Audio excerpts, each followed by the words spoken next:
آئیے اب سبق کاہلی کی ایکسرسائز کے دوسرے سوال کی طرف بڑھتے ہیں۔ دوسرے سوال میں آپ سے یہ کہا گیا ہے کہ ان میں سے درست کی نشاندہی کریں۔ کوئی بات پوچھی گئی ہے ہر جز میں اور نیچے 4 آپشن دیے گئے ہیں، اس میں سے آپ نے سبق کے مطابق درست جواب کا انتخاب کرنا ہے۔ آئیے اس کے پہلے جز کی طرف بڑھتے ہیں۔ پہلے جز میں پوچھا گیا ہے روٹی پیدا کرنے کے لیے نہایت ضروری ہے، تو روٹی پیدا کرنے کا مفہوم آپ کو آنا چاہیے۔ یہ رزق حاصل کرنے کی بات ہو رہی ہے، معاش کی بات ہو رہی ہے، تو سبق کو آپ نے پڑھا ہوا ہے، اس کے مطابق ہم اس کا جواب پیش کریں گے۔ تو پہلا آپشن ہے آرام، دوسرا آپشن ہے محنت، تیسرا آپشن ہے سفارش اور چوتھے نمبر پہ لکھا ہے خوش آمد۔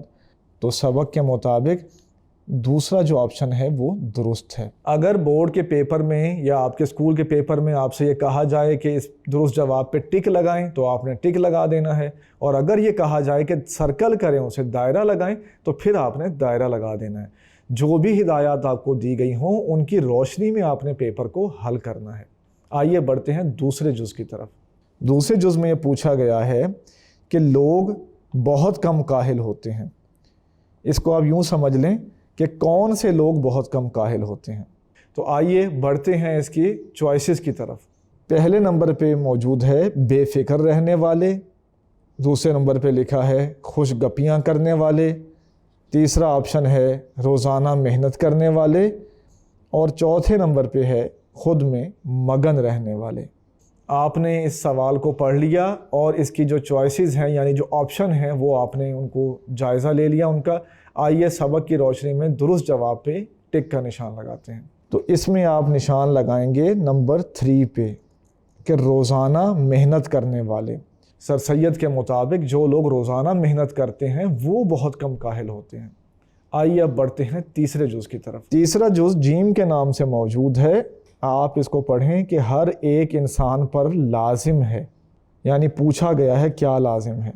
اس کے آپشن ہیں اپنے بارے میں سوچے، دوسرے نمبر پہ مزیدار کھانے کھائے، نمبر 3 حقے کے دھوئیں اڑائے، اور نمبر 4 اپنے اندرونی قوا کو زندہ رکھے۔ تو پوچھا گیا ہے کہ ہر ایک انسان پہ کیا چیز لازم ہے۔ سر سید کے مضمون کو ذہن میں لے کر آئیں اور اس کی روشنی میں اس کا جواب ہم تلاش کرتے ہیں۔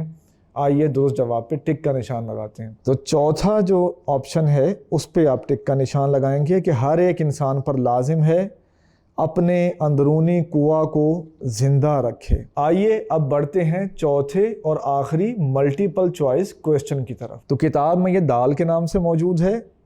اس میں پوچھا گیا ہے کہ قوم کی بہتری کی توقع کی جا سکتی ہے۔ پہلے نمبر پہ ہے کاہلی چھوڑ کر، دوسرے نمبر پہ فکر مندی چھوڑ کر، تیسرے نمبر پہ خوش و خرم رہ کر، چوتھے نمبر پہ پریشان رہ کر۔ تو سر سید کا سبق اچھی طرح آپ کے ذہن میں ہوگا۔ سر سید کے سبق کے مطابق پہلے آپشن پہ آپ نشان لگائیں گے کہ قوم کی بہتری کی توقع کی جا سکتی ہے کاہلی چھوڑ کر۔ اگر قوم یعنی مسلم قوم کاہلی چھوڑ دے تو وہ دنیا کی صف اول کی قوم بن سکتی ہے۔ ہم نے آپ کے سامنے سبق کاہلی کے ایکسرسائز کے دوسرے سوال کا حل پیش کیا۔ امید ہے آپ کو اسے سیکھنے کا موقع ملا ہوگا۔